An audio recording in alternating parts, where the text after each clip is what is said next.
kill her daughter. She did not abuse her daughter.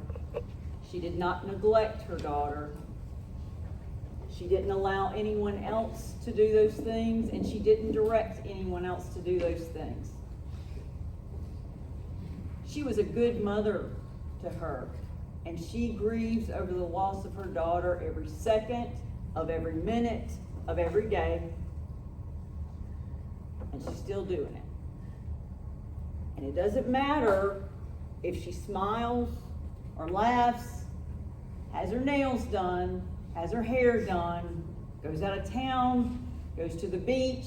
It doesn't matter what she's doing. She's grieving for the loss of her daughter.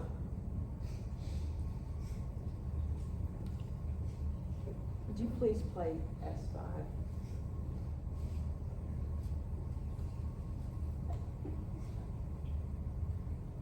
All right, listen to me. Listen, count. 1, 2, 3, 4. Count with me. 5, 6, 7, 8, 9, 10, 11, 12, 13, 14, 15, 16, 17, 18, 19, 20. Keep counting. Keep counting. Keep counting. Keep counting.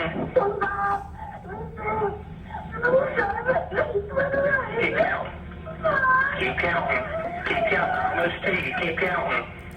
Listen, keep counting. Alright. Can you try and breathe for him? Can you try and breathe for him? Ladies and gentlemen, this is Brooke Stringer, the person you heard on that call, and the person you heard from on that witness stand is Brooke Stringer.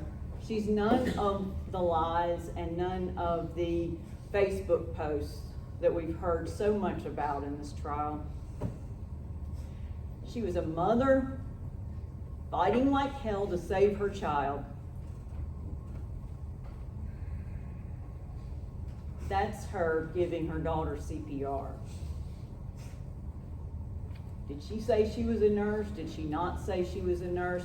Who really cares at that point?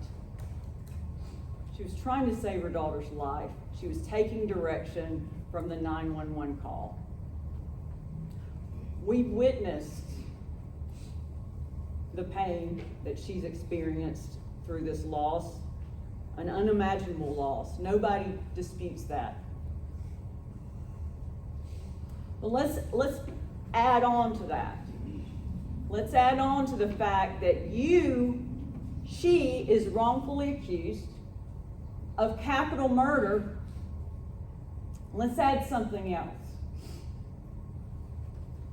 A parade of witnesses to come in and talk about her parenting skills and what a terrible mother she was. Let's pile it on, because that's all we got. Let me give you two scenarios, and these are going to sound very, very familiar to you, so please pay attention. Scenario number 1, an infant is hurt, either intentionally or unintentionally. One possible witness does not see what happened because she says she was in the bathroom. The other witness is in direct eye view of where the child was. She says she didn't see it. Now you're going to get to see the report of what they said. But when Brooke asked what happened to my child, Morgan King said, the only thing I can think of is she rolled, let's remember, from here to here. A non-ambulatory child rolled from there to there. So they say non-ambulatory, but my client, her mother, told you different. And the only thing that could have happened is she rolled under a bouncy seat or some kind of chair. Now, we have in that scenario number 1, it's daytime, the lights are on, there's not one, but there are two video cameras. We don't really investigate that one. We take everybody's word for it.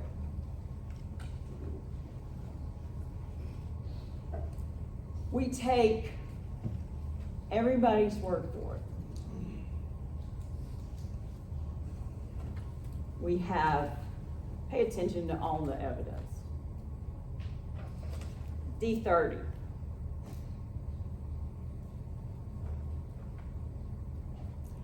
D30 is a disciplinary notice form for Miss Megan Riley. And I told you in opening statements, don't just think about or evaluate what's on the witness stand.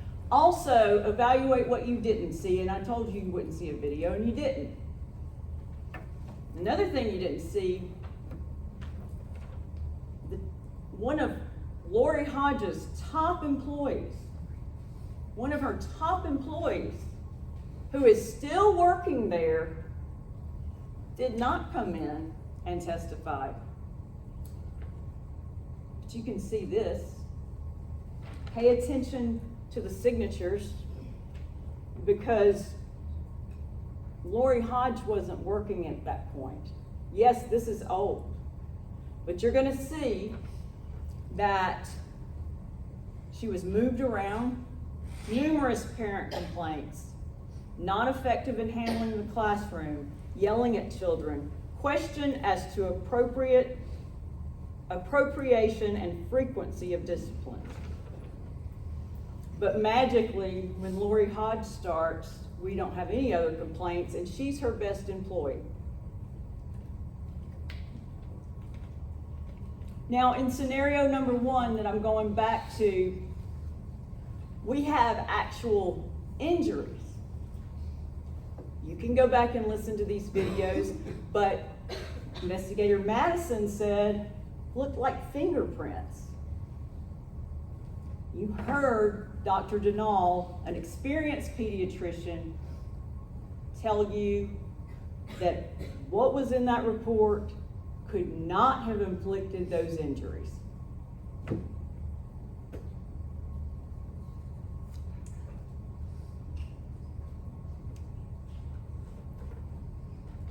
Scenario number 2.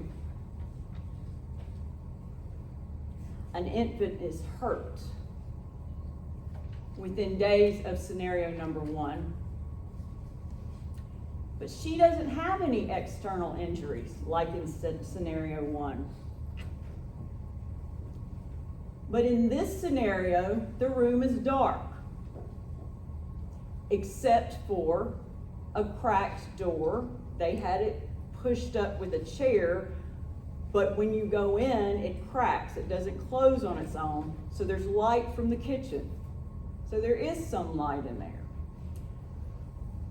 One of those witnesses is also in the bathroom, so it's very similar to scenario number 1, but she's in the shower. The witness that's in the room is kind of like Morgan King. He's in there, but his back is to the child because he's leaning over the bed to get his phone. Like Morgan King, he recognizes that something has happened because he hears this and he hears a cry, and he immediately picks that child up.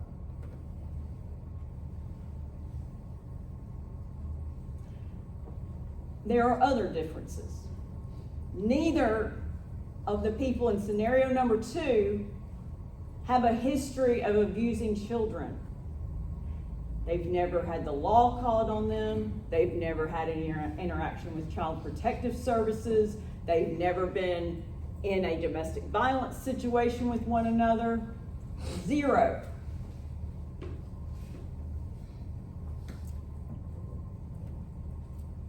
Scenario number 1,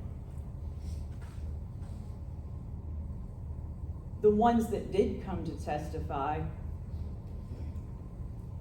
who did they talk to before they got in here? South Central Regional Medical Center's counsel. Not in the DA's office. They may have talked to the DA's office. I don't know. There's nothing wrong with that. But the hospital attorney, he had to meet with them.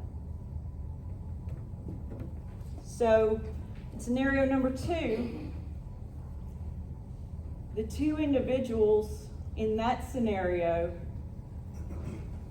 have repeatedly told law enforcement, child protective services, Dr. Benton, anyone that would listen, Dr. Blakeney, the 911 operators, their family, their friends, you guys, they told anybody that would listen what they say happened. Not one time did they go into any of these meetings with a lawyer. And the reason they didn't go into any of these meetings with a lawyer is because they hadn't done anything wrong. And they didn't see a need to do that.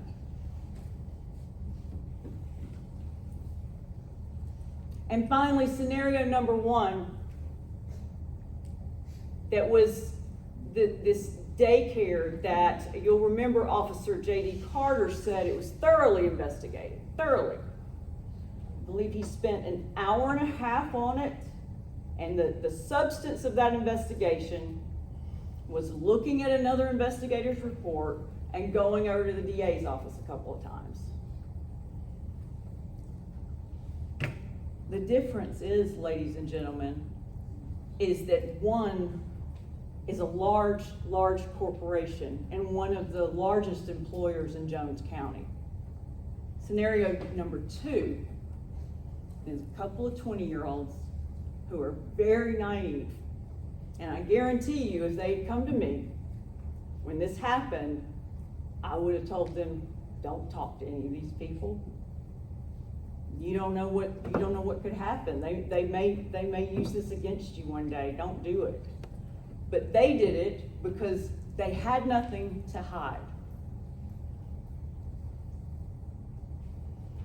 Now, and you're going to have these videos, but when J.D. Carter talks to Brooke on December 17th of 2021, he tells her, let's back up. He starts talking to her about how she didn't want Rosie. What a bad mother she was. And these are the things that he tells her. He tells her that he heard from the daycare workers, this phantom daycare worker that didn't show up to testify, he heard from her that she was dirty, she didn't bring diapers, she didn't bring food, she played with the other kids, and she wanted her child to be just like those kids. I mean, she called Rosie a demon child.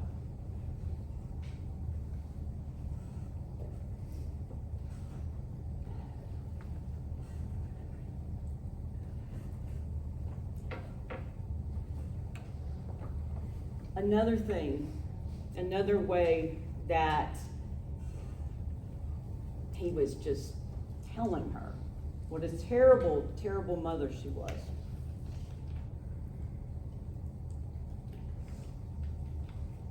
some phantom Facebook post. A Facebook post that no one had a copy of and that none of you saw. And when I talk to you in opening statements about speculation and guesswork, that's what I mean. I mean that you don't convict somebody based on social media posts.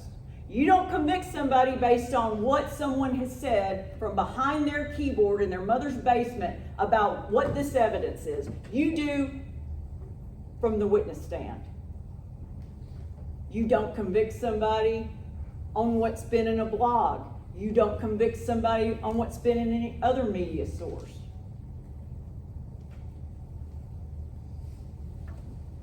Now, another part of that interview, and I don't know if you'll watch these again or not, but pay attention to your recollection, and if you need to watch it again, go ahead. There was a point in the interview. Now, this is a mother that has lost her child, has never seen autopsy photos of her child, and those are thrown across the table.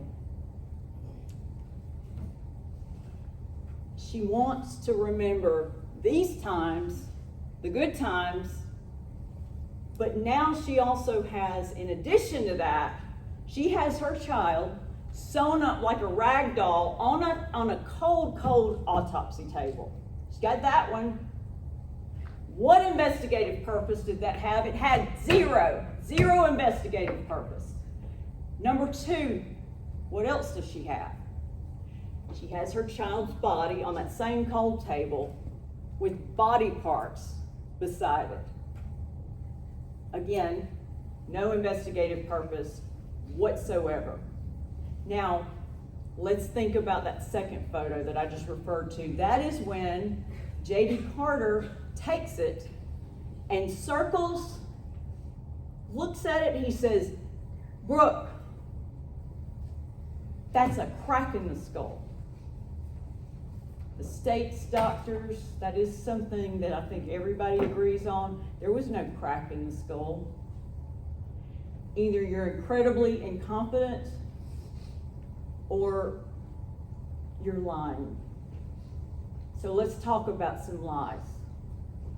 We want to talk about all the times Brooke lied. Let's talk about some other people who lied. And that's one. And she trusted these people. She's 20 years old. She trusted these people to tell her the truth. Watch her cover her face when those photos go in front of her. Watch that. Is that some made up gesture? Is the 911 call made up?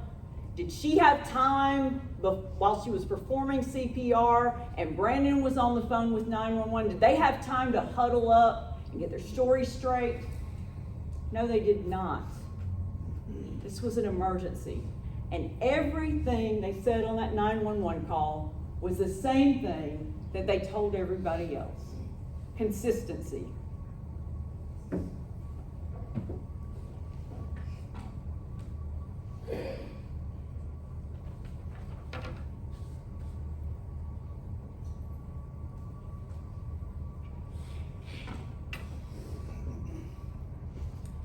When she looks up at J.D. Carter and she says, and it's really pitiful, she says, "Me too."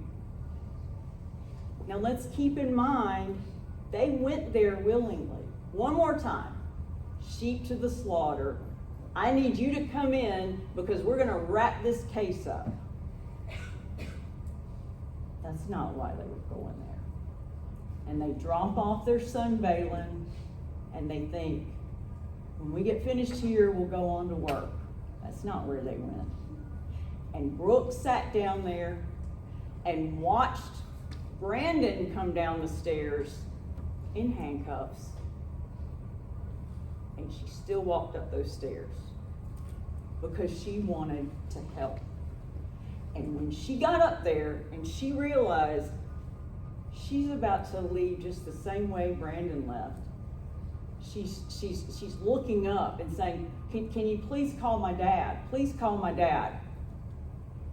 She had an uncle that was in law enforcement. One guy finally agreed. He said, I'll call your Uncle John.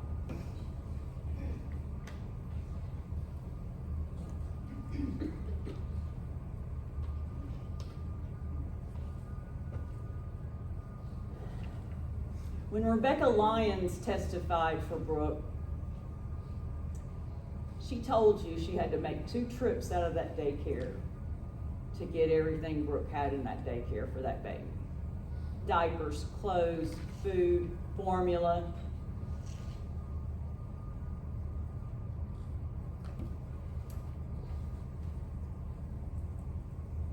And remember Dr. Pajari and Dr. Carley. They're the state witnesses.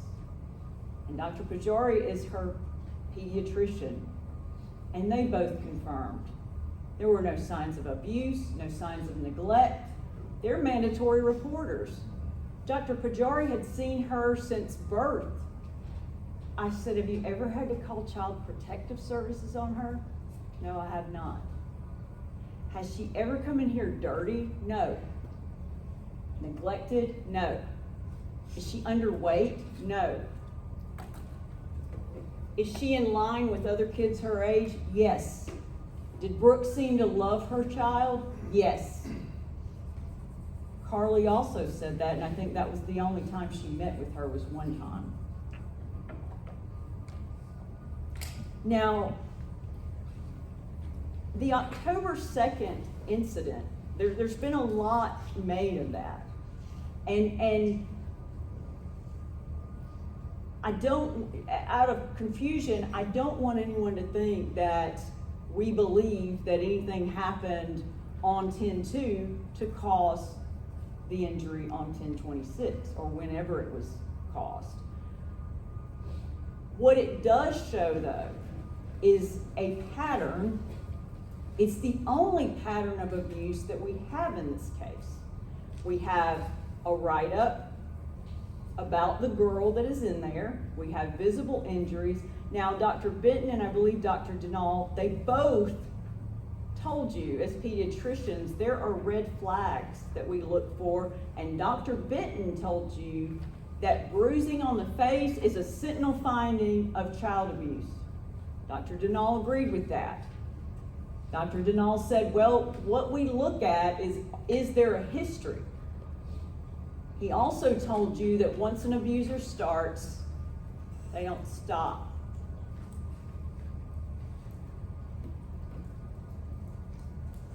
Now, some of this has been mischaracterized, so I don't want you to be confused. You get to look at all this stuff, okay? This is the state's exhibit. You see that right there? That is a bruise. It's a bruise that's so bad it goes all the way through the skin. So I think you've been told that there was no evidence on the witness stand of an extra or an additional injury. You heard from Brooke. On the 25th, she picked Rosie up at noon. She had been at daycare all week, from 8 to 5 on Monday through Thursday, 8 to noon on Friday. Brandon, they're at Mi Casita, they're eating. Brandon says, hey, what's that on her forehead? And she's like, I don't know, I'm gonna have to talk to the daycare about it. Now, hindsight's 20/20, okay? We can all be armchair quarterbacks and say, if it was my baby, I'd get her out of there. I'd get her out of there immediately. Well, some people don't have that luxury because it's between putting food on the table or having a place for her to stay. Brooke chose what I'm sure she regrets. She chose leaving the child at the daycare while she's on multiple wait lists. Because number one, she's 20 years old. Her mom's not in the picture. And there is this great group of people, family and friends, who have been super supportive to her. So she does lean on them for advice. But she doesn't have a mom. Now, I'm not saying that for you to feel sorry for her. She has a great dad and, again, lots of friends and family. But there was no one in her circle. There was no one in her circle that was available to keep Rosie. She was working for the hospital at the time. She took the job so that she could put food on the table. She did go see Rosie on her lunch hour. She was able to check in with her there. And it's the best she could do. Because on October 2nd, when this happened, when this facial and forehead trauma happened, she didn't know Rosie was going to be dead that month. She didn't know that. Hindsight is great, but she didn't know that. And one more time, she trusted that daycare. She trusted what those people were telling her.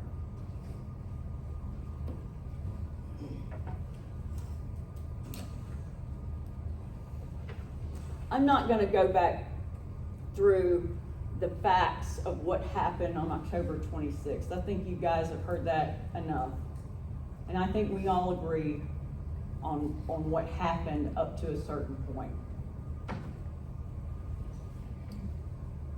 When they laid her down with her bottle, Brooke left that room and went into the shower. Circumstantial versus direct evidence. Everybody, all the state witnesses, defense witnesses, said her hair was wet, her t-shirt was wet from her wet hair, she had no bra on, she had pajama pants on, and she was barefoot.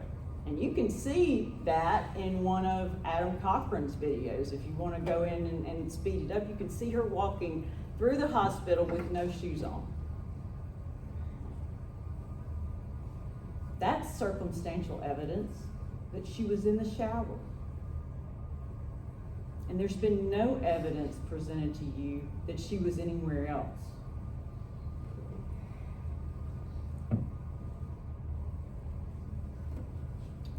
Now, Dr. Denal talked to you about acute injuries, and you can look at the medical records, but that's the terminology they used for Rosie, acute. And when I asked him, how long can an injury be there for, and the child can sustain, semi-normal life, he said 3 to 4 days. For acute. When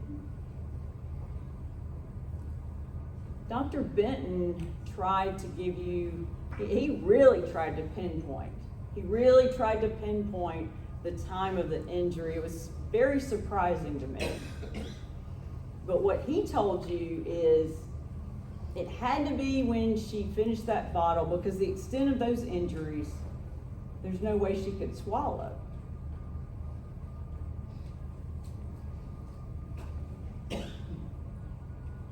So you either believe that or you don't. But if you believe that, we know Brooke was in the shower. We know that when Brooke left that room, she told you there were no signs of distress. We know that 3 doctors, Dr. Benton, Dr. Denal, and Dr. Godfrey, all told you that there was a seizure involved. It's just how she got to that point is what they disagree on.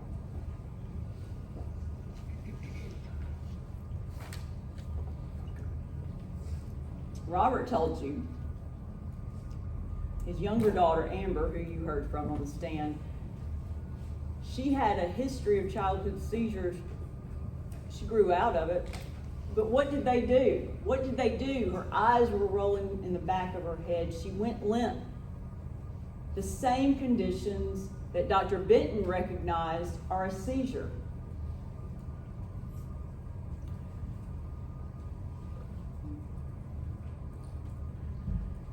Now, the state is telling you that Brooke, it sounds like Brooke is running up to people saying, the daycare. That's not what happened. In fact, if you look at Adam Cochran's video, you'll see she wasn't even thinking about that. Because again, she trusted them. These people were asking her, what is up with all this on her face? Because all these people are mandatory reporters. So thank God she had date and time stamps and photographs, thank God. Because she was able to show everybody the before that morning and the after, and you'll get to see those too. And so she wasn't thinking, wow, I better come up with something, because I know I killed my daughter, so I better come up with something. She was being asked those questions.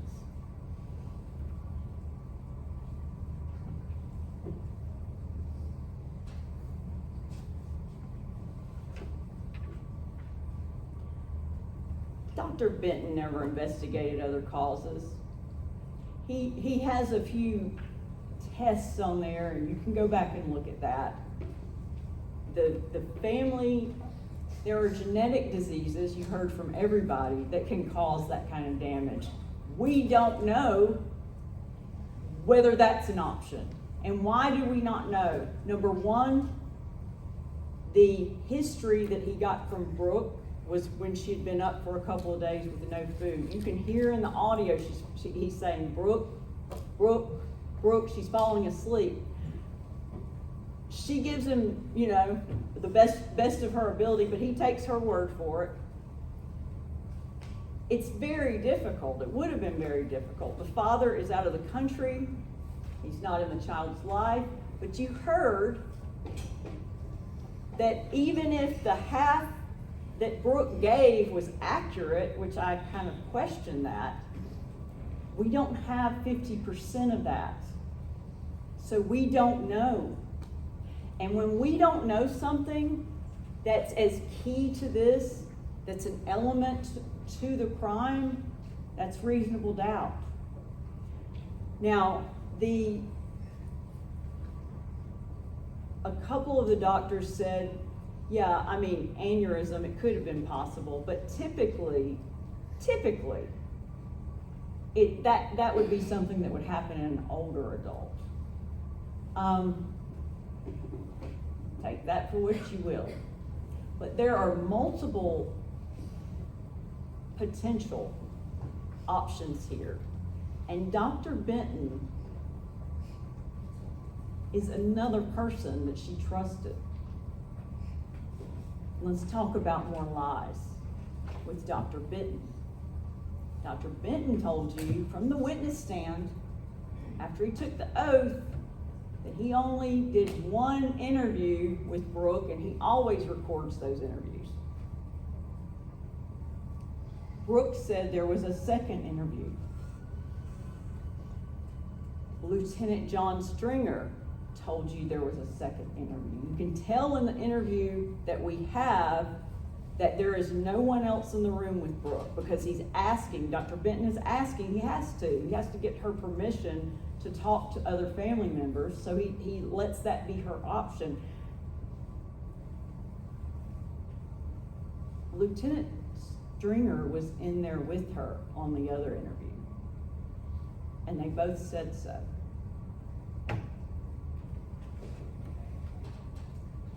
And she also told you that he told her that Brandon had already confessed he was going to turn himself in. And the rumors were already flying through that hospital, and there were already social media posts.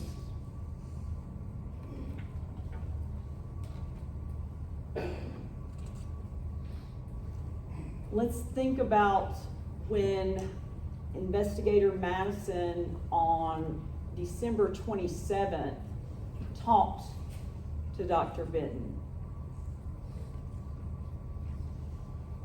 He said, do you think the daycare is a suspect? The child is still living. The state gave you a timeline, but here's another timeline. Think about this. October 2nd, 2019 to November 2nd, 2019 is 30 days. The daycare workers told you, we don't save that video footage, that it gets recorded over. We keep it for up to 4 weeks. From October 27th to November 2nd, at minimum, they could have sent a letter saying, you gotta preserve that evidence, we're doing an investigation. They could have sent a subpoena. In fact, she told Brooke, and you'll see it on the video if you watch it again, she told Brooke, you can't just go over there to a place like that hospital. You can't go over there and just ask for stuff. You gotta subpoena stuff. And she said they would do that. And they didn't. And again, Brooke trusted these people to tell her the truth. And when we're over here for the last 2 weeks, it's been nothing but let's blame Brooke. Let's blame the 20-year-old. Let's blame her because she didn't go in there and ask for the PO. And she didn't hire me until that year that she spent Christmas in jail. When she got out, that's when she realized, I guess I need a lawyer.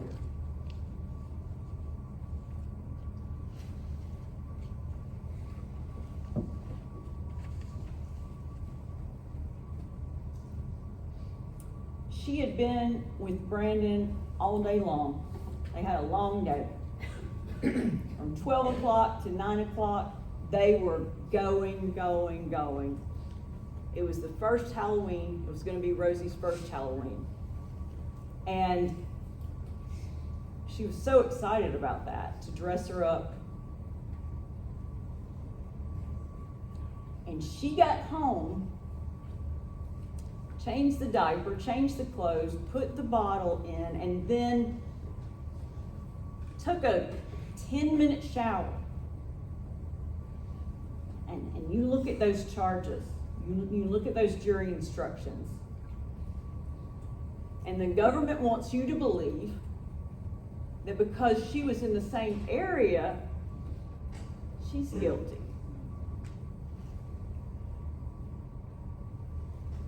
Let's think about what Brandon said. Let's think about what he said about the thud. Does that line up with someone having a seizure? There's a hardwood floor there. The state told you she wasn't ambulatory. That's not correct. She was. She could sit up, assisted. She could pull up. And according to Morgan King, she can get all the way over to the other side of the room on her own. So, the pallet, there were pillows. Nobody was saying it was elevated to the height of a bed.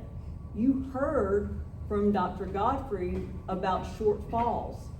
That's another possibility. He talked about a dog. That's another possibility. And yeah, that may be really, a funny thing. None of this is funny. And when there are other possibilities, I'm not talking about remote possibilities. I'm talking about possibilities. That's reasonable doubt. That's reasonable doubt for any of these charges: capital murder, lesser included offenses. It's reasonable doubt.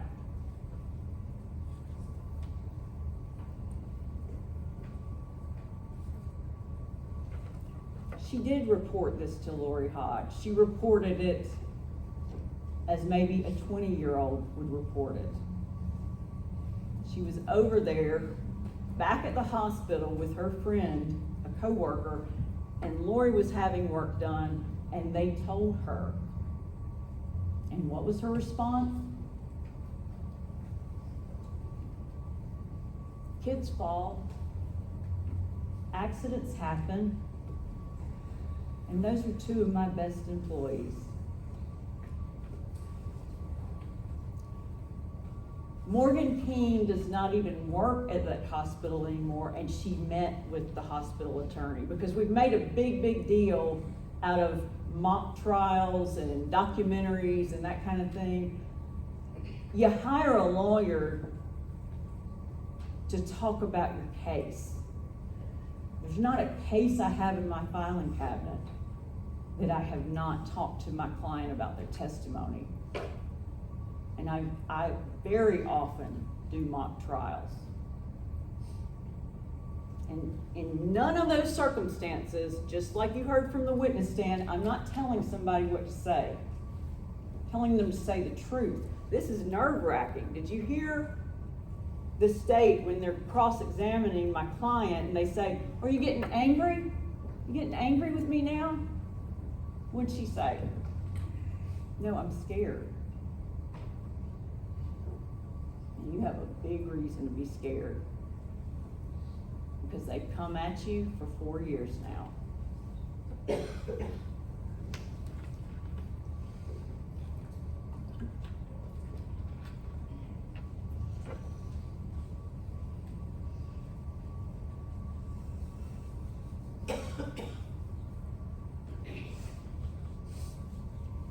Lori Hodge told you, and this is astonishing to me, but she told you, remember how defensive she was? Think about that when you're judging credibility. She's very defensive.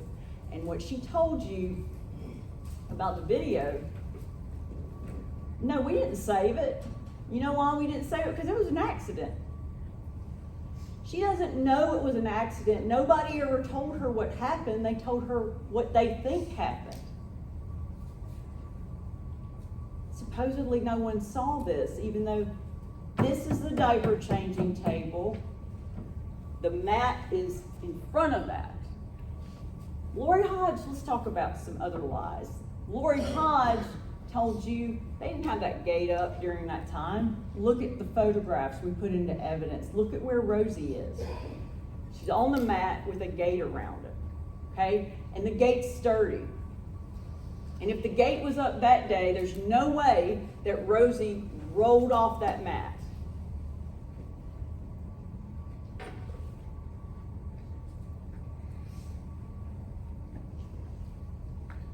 Now,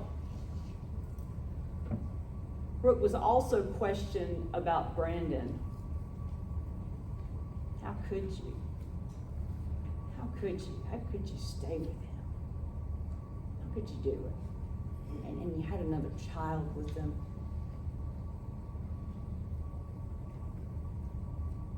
Because she believes him. And he may have turned out to be one of the few people in here that ever actually told her the truth. Because when you heard from Child Protective Services, what was their explanation when you have two individuals charged with capital murder?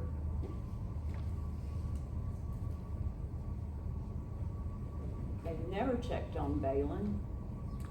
They've never removed Balin from the home. They've never opened a case file. And so it's okay for the state of Mississippi to do that. But when Brooke does that, it's a crime. Let's talk about Child Protective Services too, because in addition to Dr. Benton, in addition to Dr. Arbo, and we'll get to both of them in a minute, in addition to those two, what we have to convict Brooke is a lot of rumors and innuendos and Facebook posts. But we also have something else. And this may be the scariest thing I've ever seen in 25 years of doing this. We have a Child Protective Services folder. You get to see it. She was 11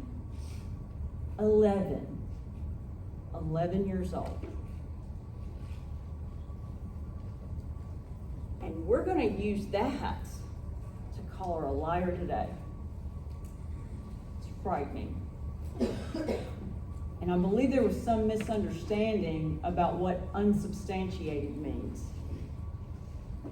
Unsubstantiated means they looked into it. You can see from the records, they're in evidence. They did not find neglect or abuse. They looked into it and they decided, here's a single father doing the best he can with two girls.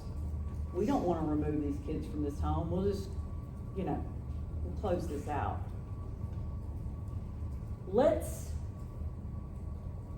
think about the other option. She lied. My dad spanked me. I saw men coming into the house and I was scared at night. And we're going to use that to convict my client?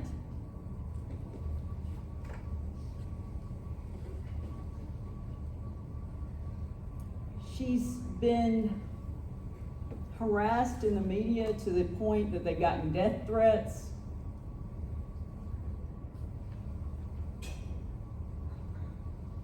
Every day of this trial was covered.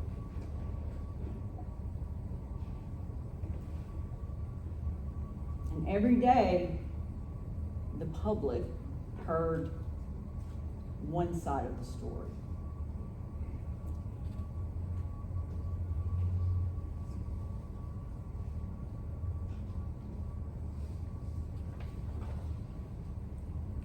Let's look at Sergeant Cochran.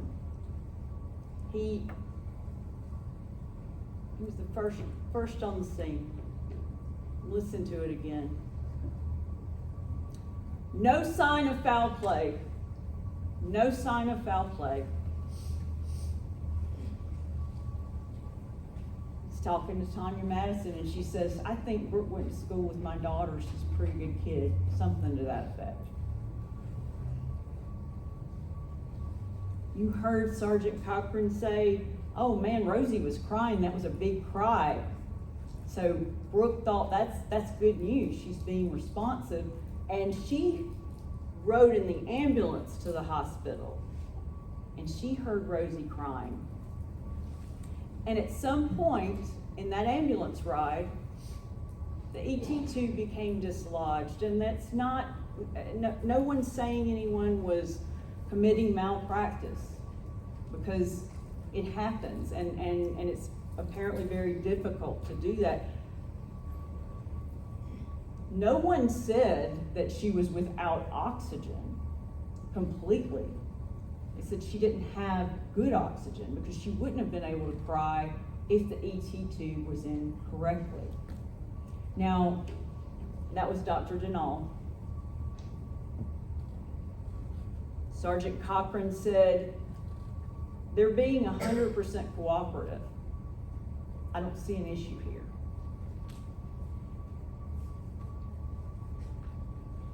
Dr. Blakeney, you may remember her. She testified early on. She was the ER doc. And she said, she testified that an MRI was not the best. And then you heard Dr. Benton say, yeah, it is. And then that wasn't done after the October 2nd incident. And Dr. Benton even told you that even if they do it the same day, that still may not be a good read, because you typically would have to do it 2 or 3 days later. That wasn't done. But once again, we're going to blame Brooke for that.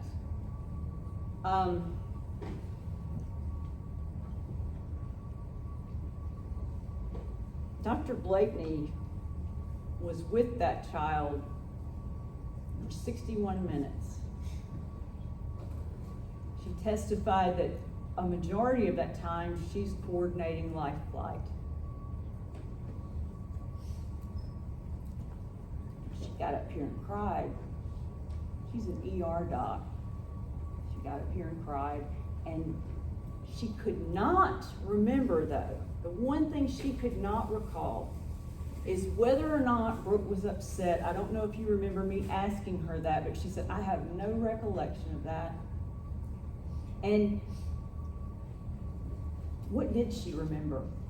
Did you hear the DA's office asking her about lawsuits? She remembered that. She remembered whether anybody was sued and who was sued and whether they weren't.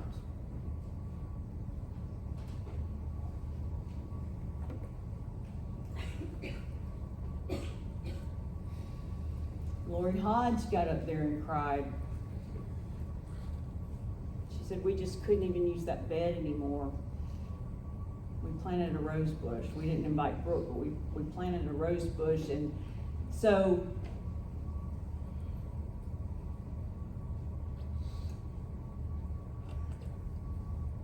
let's feel sympathy for those people. But let's not for Brooke. She's the bad guy. She's just the mom. Who really cares? Dr. Arbo, he told you that aneurysms are often, no, he didn't say often. He said aneurysms are sometimes missed.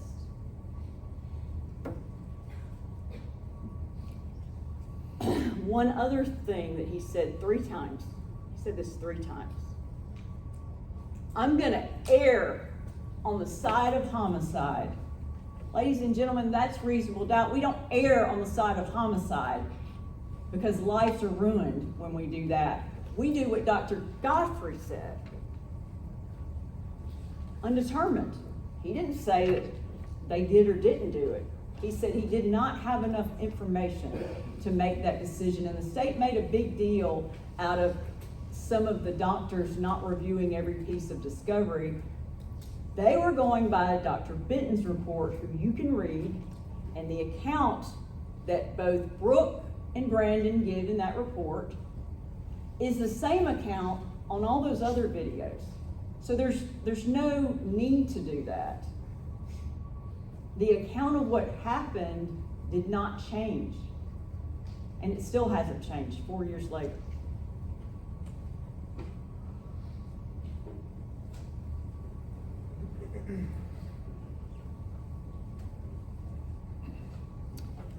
Dr. Arbeau, he performed the autopsy, but even he told you that any external information that he obtained was the coroner's report. That's what he read.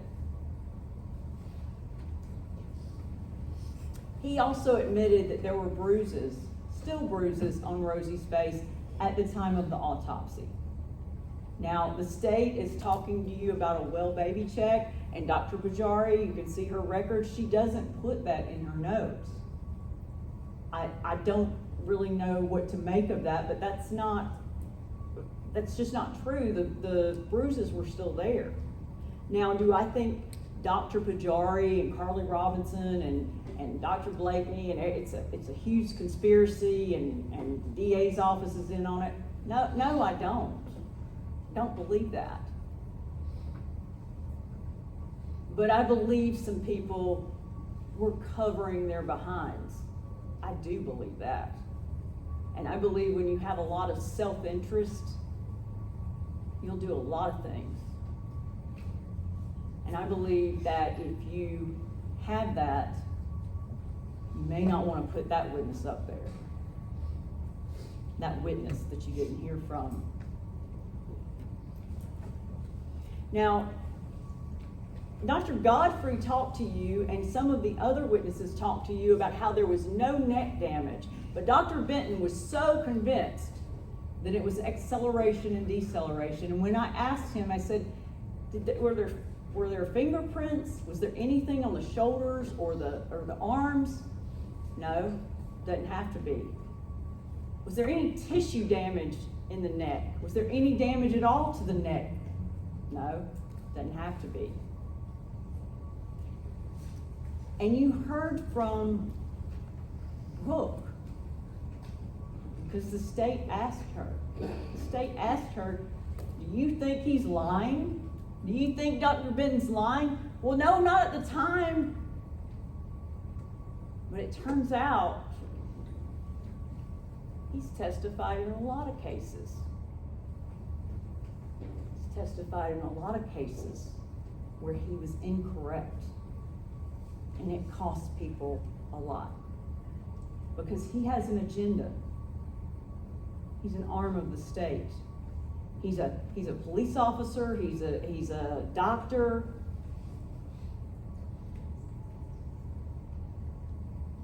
Dr.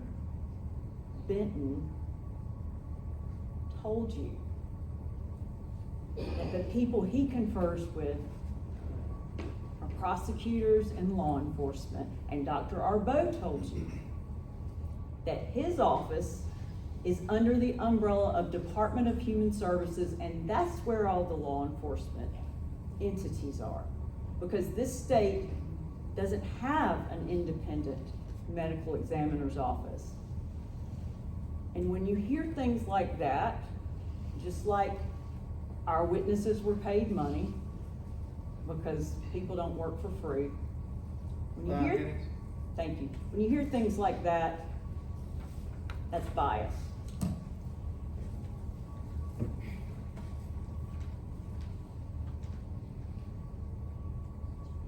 You guys get to decide. We love our Constitution and many rights of our founding fathers in that Constitution, and it's a right to a trial by jury. You're the ones who get to decide. They didn't place the burden of proof on the citizens. The founders were very smart. They placed it on the government. And when you've heard everything, the bottom line is we don't know what happened to Rosie. We don't know.